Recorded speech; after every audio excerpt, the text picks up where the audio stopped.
వాళ్ళ వార్తలు నమస్తే అండి. ఎవరో వచ్చి 283 అమ్మా. ఏంటండి? 283. ఓకే.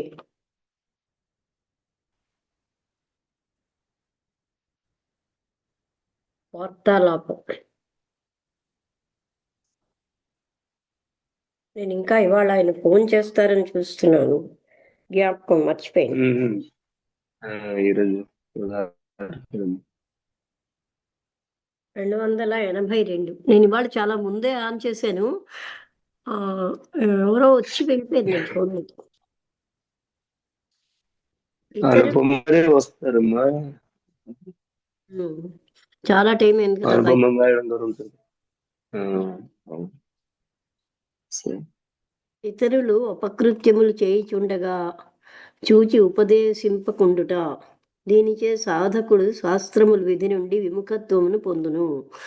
ఒకవేళ ఉపదేశించుటకు ఆ ఉపదేశమును విననుద్దేశ్యము వ్యక్తికి లేనిచో అతనితో విరోధము కలుగును. చూసారా? దంభము అంటే వాళ్ళు ఏమో అపకృత్యములు చేస్తున్నప్పుడు చెప్పకుండా ఉంటే శాస్త్రములు విధి నుండి విముఖత్వం పొందుతారు. అలా కానీ చెప్తే వాళ్ళ నుంచి విరోధం వస్తుంది. దంభము. ఎవరైనా కలుసుకొనుటకు వచ్చినచో మిమ్ము కలుసుకొనవలెనని చిరకాలము నుండి అభిలాషగా నున్నది, అది నేడు ఈడేరినది. మీ బంధువులు క్షమమా ఇట్లు మాట్లాడెదరు. హృదయమున అతని యందు కానీ అతని బంధువుల యందు కానీ ప్రేమ ఉన్నను లేకపోయినను ఆ విధముగా మాట్లాడుట దాంభిక ప్రవర్తనగా ఎరగవలను. అంటే వాళ్ళకేమి మన బంధువుల పట్ల ఆసక్తి ఉండదు, కానీ అలా అడుగుతారు. మీరు క్షేమమా, మీ క్షేమం పట్ల వాళ్ళకి ఆసక్తి ఉండదు, కానీ అడుగుతారు. ఇదంతా దాంభికమైన బిహేవియర్ అంటున్నారు. ఒక వ్యక్తి సంతు వద్దకు వెళ్ళాను. సంతు ఆయన రాకకు కారణం అడిగాను. తమ దర్శనము చేయవలనను ప్రేమతో వచ్చి తిని అని అతడు చెప్పాను. సంతు చెప్పాను, నీవు నా యందలి ప్రేమతో రాలేదు, ప్రేమను పోగొట్టుకొనుటకు వచ్చితివి. ఏలననా నీవు నా స్తుతి తగిన అంతగానే చేయలేదు. మితిమీరి నన్ను స్తుతించి నీ గొప్పతనమును ప్రకటించితివి. కావున మనము ఇరువురము దంభముచే పాషండులము అయితిమి. అందుచే ప్రేమ శాశ్వతముగా నిలవదు. కావున ప్రేమ కలవారు ఒకరినొకరు కుశల ప్రశ్నలు వేసి కొనరు. కొన్ని సమయములలో వేసిన కుశల ప్రశ్నలకు సంతులు చెప్పు సమాధానములు వినుడు. సుఖముగాను ఆనందముగాను ఉన్నాను. పొందవలసిన పదవి పొందు శక్తి నా చేతిలో లేదు. దుఃఖదాయకములకు కర్మముల నుండి నివృత్తిని పొందుట కూడా నా చేతిలో లేదు. నేను నా యోగ కర్మముల నుండి నివృత్తిని పొందుట కూడా నేను నా యోగ క్షేమములను భగవంతుని చేతిలో ఉన్నవని తెలుసుకొంటిని. కావున నా వలన దుఃఖితుడు అనాథుడును ఎవడునూ లేడు. నేను పాపాత్ముడను దుర్బలుడను ప్రారబ్ధమును అనుభవించుచున్నాను. నరక దుఃఖముల నుండి నిర్భయుడను అయినచో నిజముగా సుఖము కలుగును. ఉదయము లేచినచో సాయంకాలం వరకును జీవితములో జీవించడో తెలియని వాని సంగతి ఏమని చెప్పును? తెలుపుము. ఆయువును బలమును తగ్గుచు పాపము పెరుగుచూ ఉండు వాని సంగతి ఏమని చెప్పుదును? ప్రభువు ఇచ్చినది తినుచున్నాను, మనస్సు ఇచ్చిన ఆజ్ఞలను పాటించుచున్నాను. సత్పురుషులు ఇలాంటి సమాధానాలు చెప్తారని చెప్తున్నారు. ఆయుర్దాయము బలము అనుక్షణము తగ్గిపోచున్నవి. ఆయనను పెద్దవాడను అగుచున్నానని తలంచుచున్నాను. అట్టి వాని సంగతి ఏమని చెప్పుదును? మరణమే తప్పనిసరి అను పరలోకమున దండన పొందుటచే పాత్రుడైన వాణిని గురించి ఏమిని చెప్పుదును? పాపము చేయని రోజున పరమసుఖమును పొందుదును. జీవితమునందు అట్టి రోజు ఒకటి లభించినను అది నా మహాభాగ్యముగా తలచెదను. దూరదేశము వెళ్ళవలను, దగ్గర దినభత్యము లేదు. మార్గము మహాభయంకరమైనది కూడా, ఎవరునూ లేరు. వెళ్ళినది న్యాయాధికారి వద్దకు, తప్పించువాడు ఎవడూ లేడు. అట్టివాని దుర్దశ ఏమని చెప్పగలము?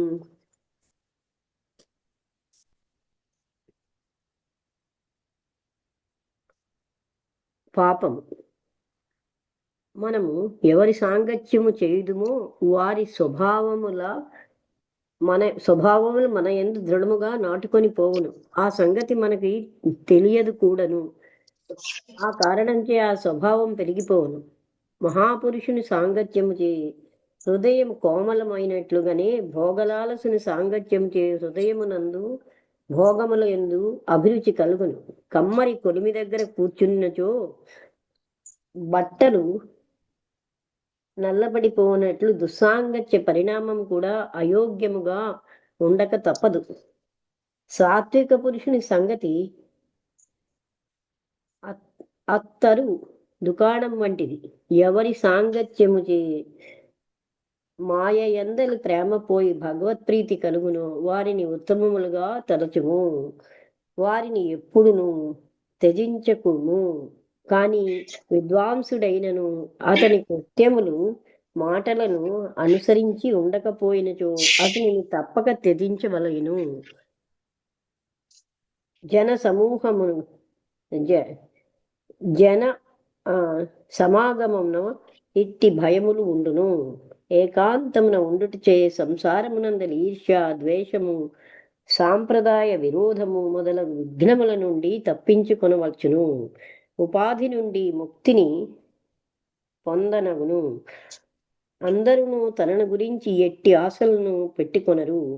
తాను ఇతరుల నుండి ఎట్టి ఆశలను కలిగి ఉండడు. ఆశ దుఃఖములన్నింటికి మూలము.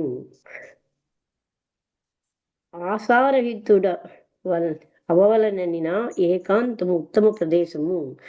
ఏకాంతమున నుండిచే మూర్ఖులు, పాపాత్ములు అగువారి సాంగత్యము నుండి విముక్తులు అగుదురు. సాంగత్యముచే కలుగు లాభములు. పరమార్థము ఏకాంతమున లభించదు, సాంగత్యము చేతనే లభించును. సాంగత్యముచే ప్రథమమున విద్యాలాభము కలుగును. కావున యథార్థమగు విద్య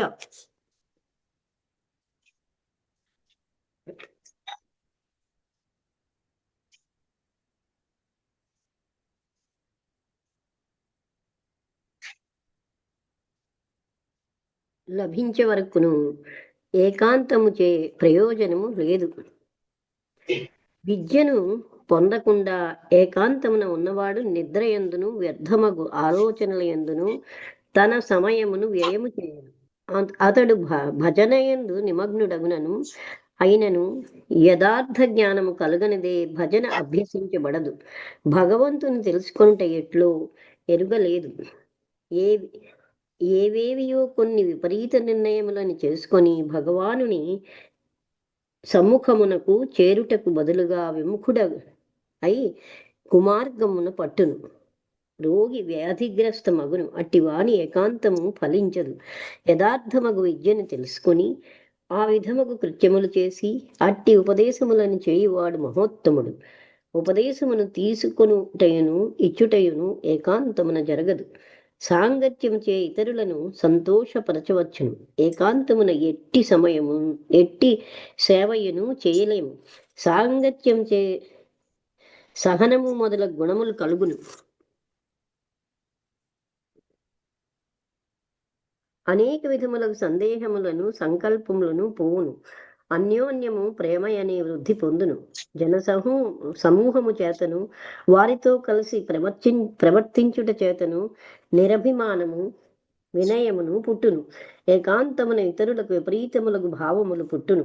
కొందరు ప్రభు వృత్తిచే ఏకాంతమును సేవింతురు. ఎల్లరును వారి దర్శనమునకు వచ్చెదరని వారి ఆశయం. ఒక నగరమున ఒక బుద్ధిమంతుడుండెను. అతడు ఎన్నియో గ్రంథములు రచించెను. అంతటితో తాను భగవత్ సామీప్యమును పొందినని అతడు తలంచెను. అప్పుడు ఆయనకు ఆకాశవాణి వినవచ్చెను. నీవు నిన్ను జగమున ప్రకటించుకొంటివి. ఇట్టి గొప్పతనమున నాకిష్టం లేదు. ఇది విని అతడు సర్వమును త్యజించి ఏకాంతమును సేవించుచు ఇక దేవుడు తన యందు ప్రసన్నుడయ్యనని అనుకొనిచుండెను. మరలా అతనికి ఆకాశవాణి వినవచ్చెను. ఇంకను నీ యందు ప్రసన్నుడను కాను, నీవు గొప్పవాడును అని అనుకొనిచున్నావు. అంతటి నుండి అతడు ఏకాంతమును త్యజించి సమూహమునందుండి యథార్థముగా వ్యవహరించెను. అభిమానరహితుడై సమభావముతో ఉండెను. అప్పుడు అతనికి ఆకాశవాణి వినవచ్చెను. ఇప్పుడు నేను నీ పట్ల ప్రసన్నుడను అయితిని. జన సమూహమునందు ఉండుటచే గౌరవము తగ్గిపోవును. విద్య ఎందును కృత్యముల ఎందును ఎవరైనా ఛిద్రములు చూచెదయేమో నేను భయముతో ఏకాంతము అనడి తెరతో దానిని కప్పగోరును.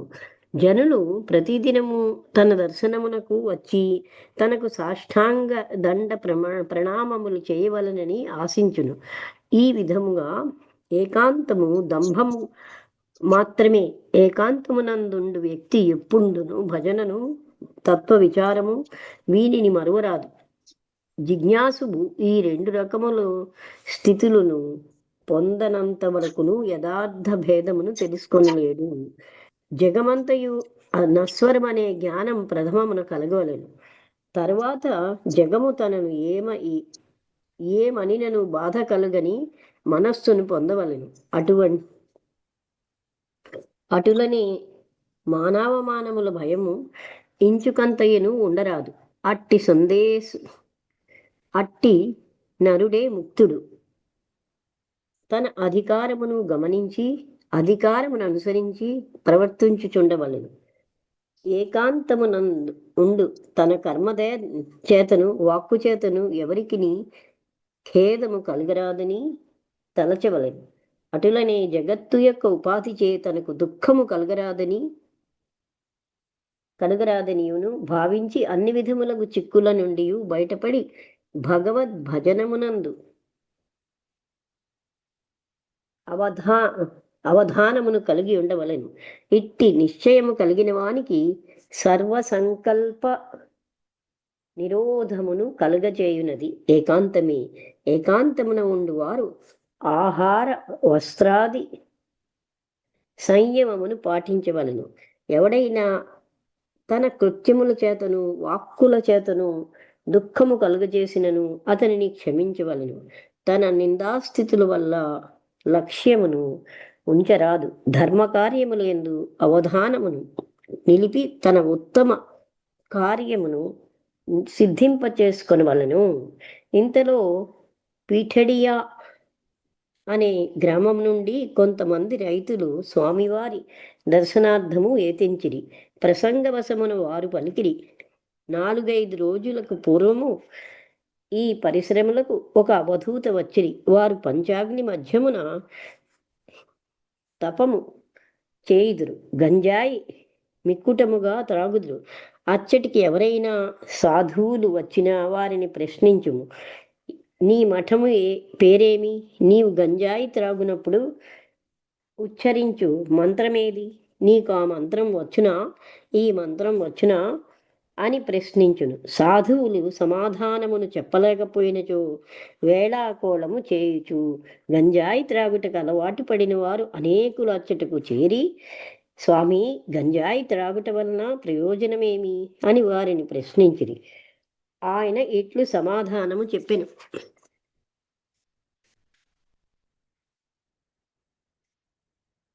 గంజాయి త్రాగనిదే భగవద్ధ్యానము ఎట్లు చేయనగును? భగవానుడు శంకరుడు కూడా గంజాయి త్రాగి యోగాభ్యాసం చేసి యోగసిద్ధిని పొందెను. ఈ విధముగా గంజాయిని సమర్థించెను స్వామి నిత్యానంద. ఈ విషయమున అనుభవ ప్రకాశము నందు ఒక కథ కలదు. పరాశరుడు నేను నీవు లేని చోట ఋషికేశుడగు గోవిందుడు ఉన్నాడు. ఈ విషయమున ఒక కథ వినుడు. దంభముతో కూడిన వైరాగ్యమును తపమును ఒకప్పుడు సంతులకు మేము అందరము కలిసి ఒకే మార్గమున పోవుచుంటిమి. ఆ మార్గము పంచాగ్ని తప్తుడగు ఒక తపస్సాలి కనిపించెను. ఆయనను చూచి స్వాభావికంగా ఆయన వద్దకు వెళ్ళి తిని తపస్సాలు అడిగెను, ఓ సంతులారా, మీరు ఎవరు? ఎచ్చటి నుండి వచ్చుచున్నారు? ఎక్కడికి వెళ్ళుచున్నారు?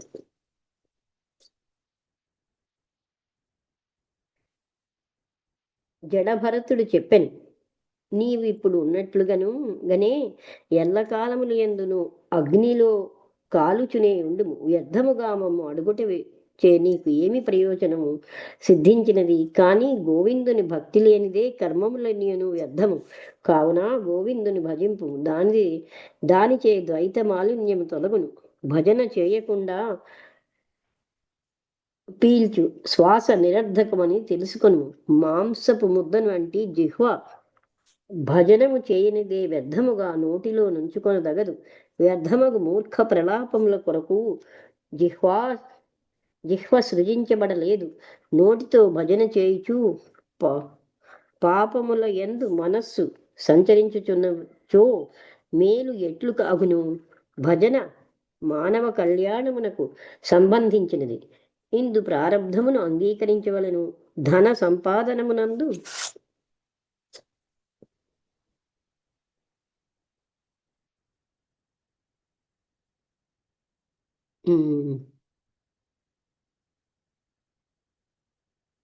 పాపముల యందు మనస్సు సంచరించుచున్నచో మేలెట్లగును? భజన మానవ కళ్యాణముకు సంబంధించింది. ఇందు ప్రారబ్ధమును అంగీకరించవలను. ధన సంపాదమున అందు పురుషార్థమును గమనింపవలను. శరీరము మృత్యు నోట పడును. అయినను మానవుడు కామముతో కూడిన జీవితమును గడుపుచున్నాడు. శరీర పాతమునకు పూర్వమే మానవుడు తన కళ్యాణమును పొందవలను. మృత్యువు సమీపించిన కొలదియు ఏమి చేయుటకును శక్తి ఉండదు. ఈ సంగతి మానవుడు ఎరుగడు. నేను తపస్సాలినే అనుకొనుచున్నావు, అది వ్యర్థము. నీ అహంకారమును త్యజించుము. తపస్సాలి తమరిని కలియుటతోడనే అహంకారమున శమించినది. అగ్ని సాంగత్యముచే కట్టెకు తన రూపము ఉండదు, అగ్ని రూపమే ఉండును. జడభరతుడు, కర్మలనన్నిటినీ జ్వలింపచేసి నైష్కర్మ్యము అనుభస్మమును నైష్కర్మ్యము అనే భస్మమును శరీరమునకు పట్టించుకొనివాడు తపస్సాలి. నీవు దేనినైనా భస్మము చేసితివా?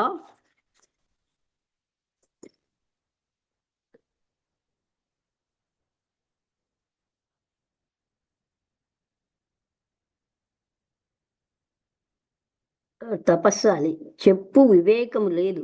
అంతేకాదు, త్యజించదగిన పదార్థములు ఏవియో, గ్రహించదగినవి ఏవియో నాకు తెలియదు.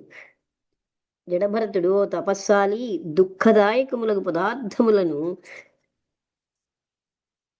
జనుడు త్యజించును, సుఖమును కలగచే వారిని స్వీకరించను. విషయేంద్రియ సంబంధము సంయోగ యోగముల యందు సుఖదుఖములను గ్రహింపచేయు మనోరూపమగు అహంకారము అజ్ఞానులకు జీవులను అందరూ బాధించును. దుఃఖమును కలుగజేయు ఆ అహంకారమును నీవు ఇంతవరకు త్యజించలేదు. అంతేకాకుండా అందరికంటేనూ ఎక్కువ అహంకారమును నీవు పొంది ఉన్నావు. ప్రపంచమునకు భజన కాని తపము కాని ఏమీయునూ తెలియదు. మీ వంటి తపస్సాలురు ఇట్లు భావించుదురు, మేము గురువుగారు నేర్పిన భజన చేయు తపస్సాలురము, పంచాగ్ని తప్తులము. మా మహాగురువులు 84 అగ్నులను జ్వలింపచేయుదురు. మహాపండితులు, సిద్ధులు, వైద్యమునందు నేర్పరి నా అన్న కుమారుడు, నా శిష్యుడు. అతడు ముళ్లపై పరుండును. 4 సార్లు పూర్ణ యాత్రలను సేవించి వచ్చెను. రోజంతయును పారాయణ చేయుచుండును. మేము పాత్రము, ఆసనము, మాల వీనిని గ్రహించునప్పుడు, మల మూత్రములను విసర్జించునప్పుడును ఉపయోగించవలసిన చరిత్రములను తెలుసుకొంటిమి. మా గురువులు రాజపూజ్యులు కూడాను. మేము ఒక సేరు గంజాయి ఒక జాములో పీల్చివేసినను, ఉమ్మెత్త గింజలు మొదలగునవి తిను మాకు ఏమియును అపకారము జరగదు. ఎవరైనా సాధువులు కనిపించినచో ఈ ప్రశ్నలు అడగవలను. నీ ఊరు ఏమి, పేరు ఏమి, సాంప్రదాయం ఏమి, ఫలానా పూజ చేయుటకు వలయు మంత్రం ఏమి, ఆనపకాయలు ఆనపకాయ బుర్రను ఉపయోగించు మాత్రము ఏమి, మంత్రం ఏమి, జోలి మంత్రం ఏమి, మీ మహాగురువులు పేర్లు ఏమి?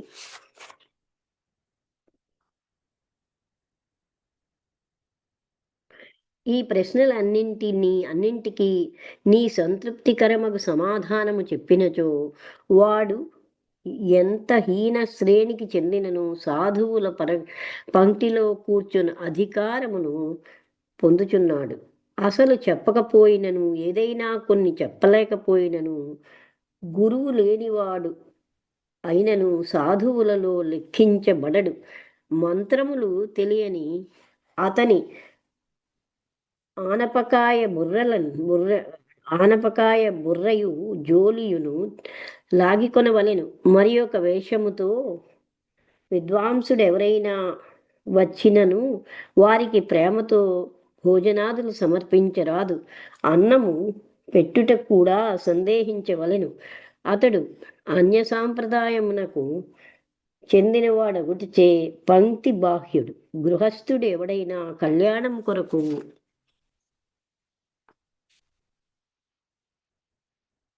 శరణుజొచ్చినచో అతనికి బంధన కారణమగు అనాత్మధర్మమునంతను ఉపదేశించవలను. అతనిని ఘోర సంరక్షణమునందును భాండార రక్షణమందును వినియోగించవలను. అతి ఉత్తముడగ అధికారిని పూజ యందు వినియోగించవలను. గురు శిష్యుల పరంపరను తెలుసుకొని అదియే పరమధర్మముగా భావించి ఎల్లరకును నేర్పవలను.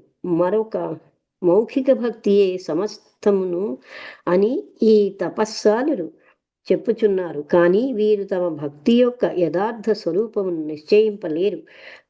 ప్రాతకాలముననే లేచి అఖండ విభూతిని ధరించి ఎంత ధనము నిల్వ చేసినను తప్పు లేదని అందురు.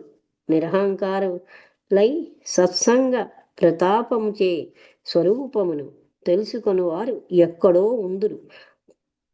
కావున ఓ తపోనిష్ఠుడా, ఈ మిథ్యాదేహాభిమానమును త్యజించి సారమగు పదార్థమును తెలుసుకొను. నేను జ్ఞానిని అనే అహంభావమును త్యజించుము.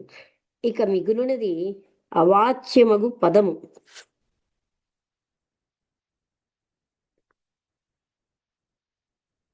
మాత్రమే అది ఏ పరమభక్తి. చూడదలచినచో జ్ఞానులను అడిగి తెలుసుకొను. చూడదలచినచో వేదమును శోధించుము, లేదా స్వానుభవమును విచారించి గ్రహించుము. ఇక నీకు ఎట్లు తోచినట్లు చేయుము అని పలికి జడభరతుడు మౌనం వహించెను. స్వామి ప్రకాశానంద పూర్వము మందవైరాగ్యము కలవారులు ఉండిరి. వారు మహాపురుషుల ఉపదేశములను విననైనా వినుచుండిరి. కానీ ఈనాటి జనులకు మందవైరాగ్యం కూడా లేదు. ఇట్టి వారికి స్వయముగా బ్రహ్మదేవుడు వచ్చి చెప్పినను తెలియదు. ఇట్టివారు ప్రజలను మోసగించుటకు మాత్రమే ఇంటి నుండి బయటకు వచ్చెదరు.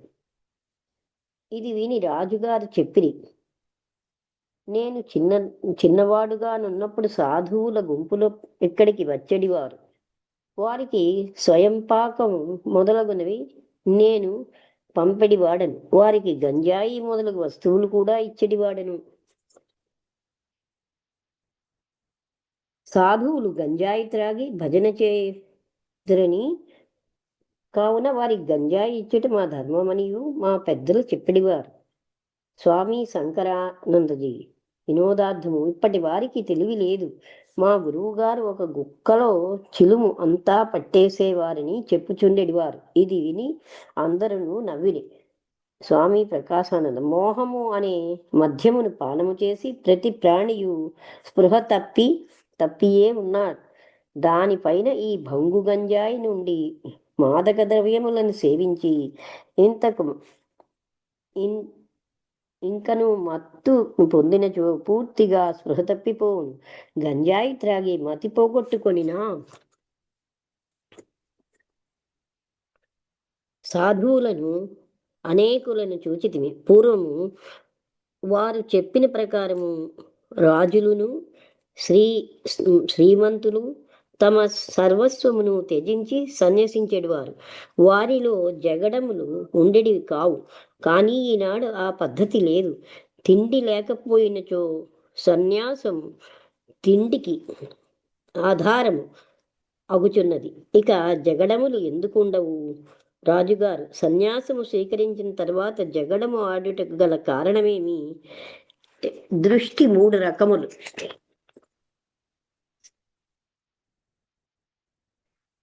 స్వామి ప్రకాశానంద. దృష్టి 3 రకములు. శ్వాస దృష్టి, బాల దృష్టి, పురుష దృష్టి. శ్వాస దృష్టి. కుక్క తన ప్రతిబింబమును జలమునందు చూచి వేరొక కుక్క అని తలచి దానిని శత్రువుగా భావించి ద్వేషబుద్ధితో దానితో పోట్లాడుటకును దానితో పోట్లాడుటకును మురుగుటకును ఉటంకించును. ఇది శ్వాస దృష్టి. బాల దృష్టి. బాలుడు అద్దమునందు తన ప్రతిబింబమును గాంచి అది తానుగా భావించి ఆ అజ్ఞానముచే ఆశ్చర్యమును పొందును. అది బాల దృష్టి. పురుష దృష్టి.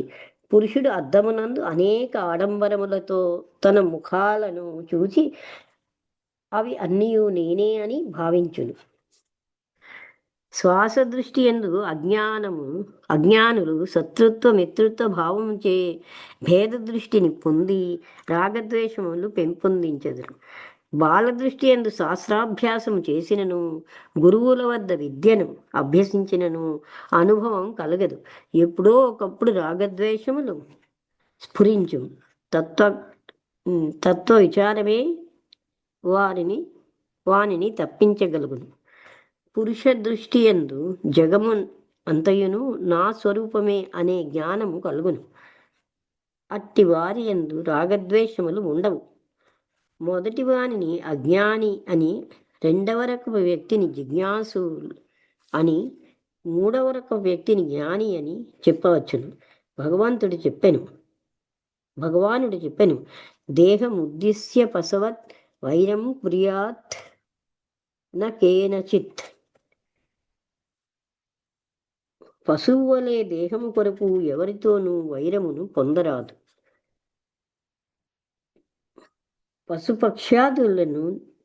పశుపక్ష్యాదులకు నేను దేహ భిన్నమగు ఆత్మను అనే జ్ఞానము కలగదు.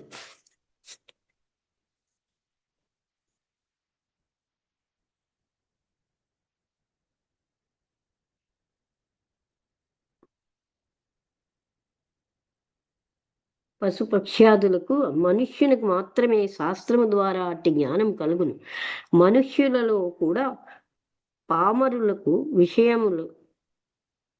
విషయాలంపటలను నేను దేహ భిన్నమగు ఆత్మను అని ప్రకాశము కనిపించదు. వారు కూడా పశువుల వలనే తలచెదరు. కానీ జిజ్ఞాసులు మాత్రము శాస్త్రము ద్వారా తెలుసుకొనిదరు. జ్ఞానులు పూర్ణానుభవం ద్వారా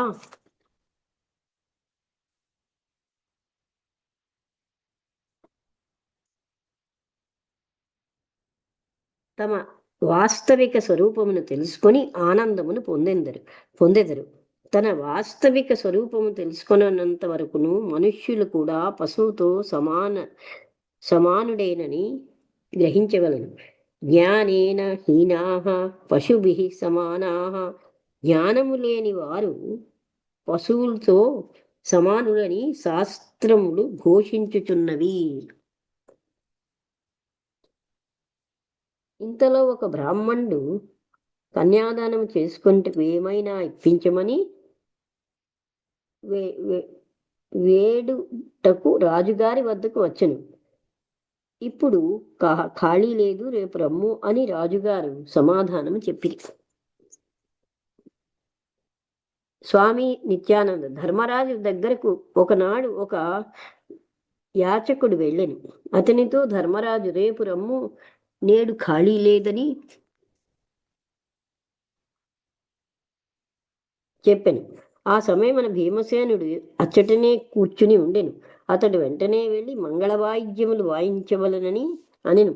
అది విని ధర్మరాజు అడిగెను, నేడు మంగళవాయిద్యములు ఎందుకు వాయించుచున్నారు? ఆయన సహదేవునికి చూచి రమ్మని ఆజ్ఞాపించను. సహదేవుడు చూచి వచ్చి భీమసేనుడు మంగళవాద్యములు వాయించుచున్నాడని చెప్పాను. అంతట భీమసేనుని పిలిపించి ధర్మరాజు అడిగాను, నేడు ఏ విధముగా ఆనందించవలసిన రోజు?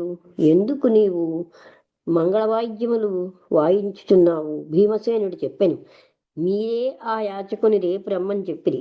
మీరు సత్యవచనులు. భీమసేనుడు ఆ రేపటి వరకు మీరు జీవించెదరు అని ఆనందముతో మంగళవాయిద్యములు వాయించుచున్నాను.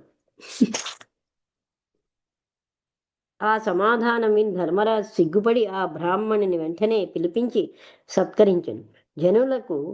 జనులను రమ్మనుచును పొమ్మనుచును ఉండరాదు, వెంటనే దానము చేయవలనని చెప్పబడింది. రాజుగారు శ్రీ ప్రకాశానందుల వారిని ఉద్దేశించి పలికిరి, ఇట్టి పలువురు వచ్చెదరు, కానీ అందరూ కలుసుకొనుటకు అవకాశం ఉండదు.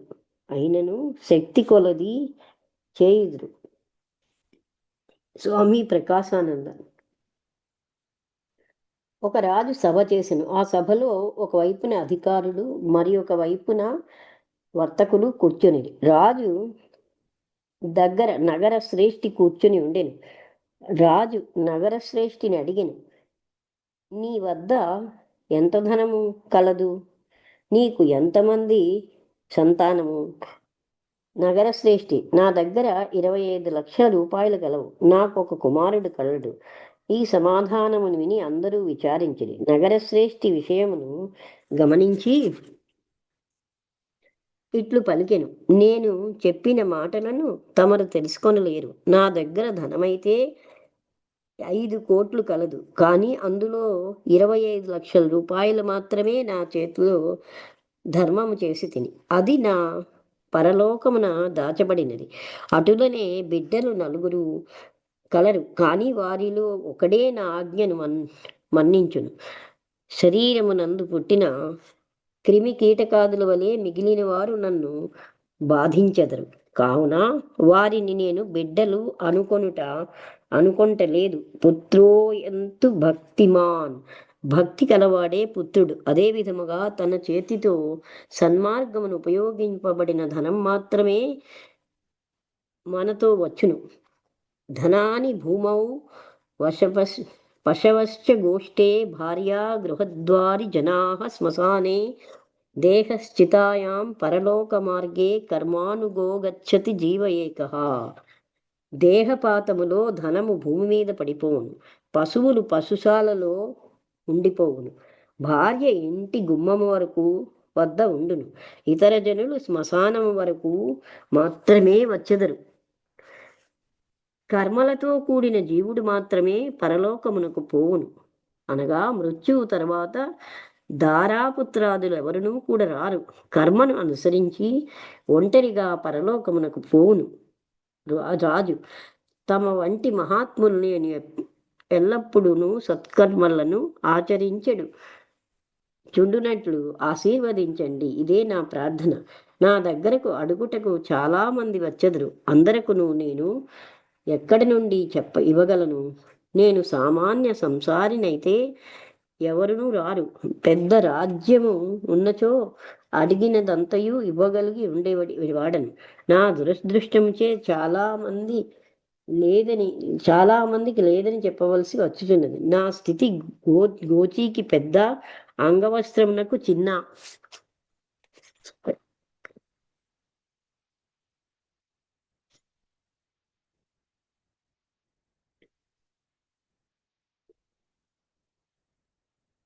స్వామి ప్రకాశానంద. ఒక గ్రామం బయటకు ఒక యోగి వచ్చి ఉండెను. వారి దర్శనమునకు ఒక భూస్వామి వెళ్ళేడివాడు. నిత్యము ఆయనకు సేవ చేసేడివాడు. 4-5 మాసముల తర్వాత ఆ భూస్వామి యోగి వారికి తన దుఃఖమును వెల్లడించెను.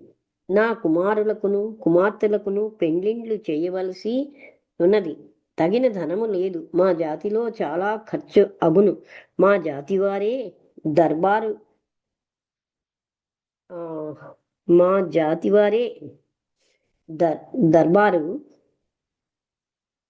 రాజుగారు ఎంతయో సుఖముగానున్నారు అనెను. యోగి గారు నీ అదృష్టమును బట్టి లభించును అని చెప్పిరి. అనంతరము దైవవశమున దర్బారు రాజుగారి సంతానము లేకుండా చనిపోయిరి. ఆ భూస్వామి వారికి సమీప వారసుడు అగుటచే అధికారము లభించెను. అతడు ఎంతయో సంతోషించెను. కానీ 2-3 సంవత్సరములలో ఆ స్థితి యందు కూడా అసంతృప్తి కలిగెను. అతడు మరల యోగి గారి వద్దకు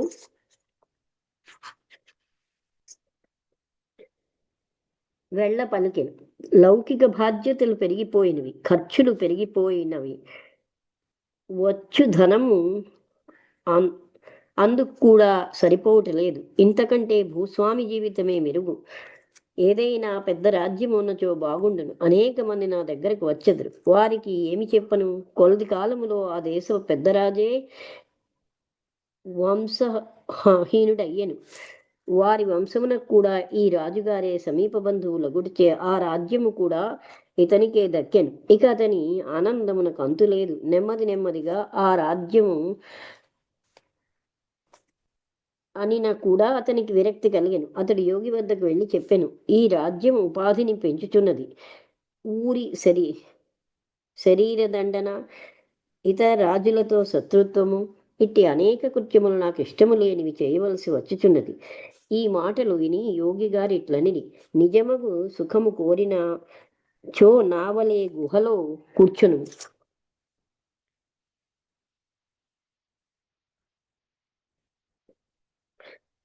నిజమగు సుఖము కోరినచో నావలే గుహలో కూర్చును. యోగాభ్యాసము చేసి బ్రహ్మసుఖమును పొందుము. ఈ సర్వవిధముల దుఃఖముల నుండి ముక్తిని పొందుము. ఏ సాంసారిక వస్తువులందు సుఖము కలగదు. భర్తృహరి చెప్పెను, నిష్కన్నకేపి న సుఖం వసుధారిపత్యే కస్యాపి రాజతిలకస్య యదేష దేవః విశ్వేశ్వరో భుజగరాజ విభూతిభూషో హిత్వా తపస్యతి చిరం సకలా విభూతి. భూమిపై నిష్కంటక రాజ్యమును సంపాదించినను సుఖమును పొందలేము.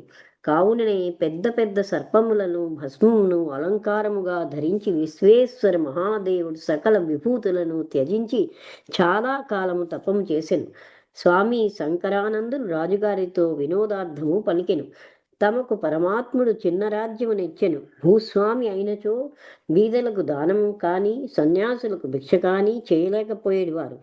పెద్ద రాజ్యము ఉన్నచో స్వాములను, సన్యాసులను, మహాత్ములను దర్శించుటకు కూడా వీలు కలిగి ఉండేది కాదు. ఈ బాబాలతోనూ సాధువులతోనూ మనకేమి పని? వీరి సాంగత్యమునకు ఎందులకు? నేను పెద్ద రాజుని అనుకుని గర్వముతో సన్యాసులకు దూరముగా తొలగిపోయి ఉండేవారు.